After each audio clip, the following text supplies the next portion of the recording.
Hello mga ka-viewers, meron tayong electric fan dito, no? Vintage na ata to guys. Napakaluma. Kung tutusin guys, napakatibay nito. Tsaka sa tingin ko, maganda pa ata to eh.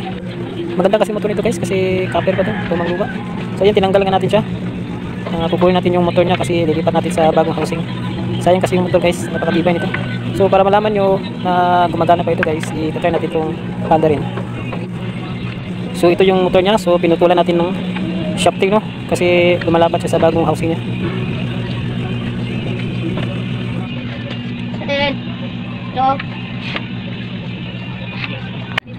So ayan guys, lilipat na natin sa bagong housing niya, no? So parang bago na dito. Ayan, set up natin yan dyan guys. So itong synchronous na motor, tatanggalin natin ito kasi ayaw siya. Masyado kasi malaki yung motor. Gagawa na lang natin ng paraan kung paano natin pagkakasyahin yung motor. Malayo ang tornilyo niya, no? So di siya pwede sa tornilyo.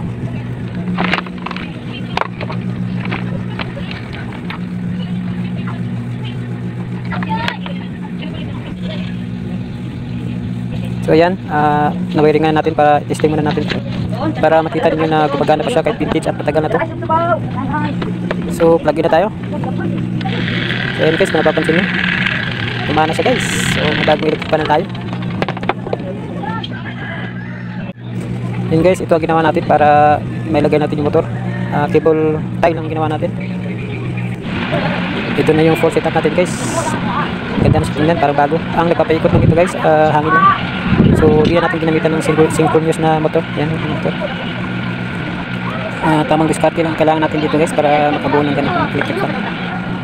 So hanggang dito na lang guys. Salamat sa panonood.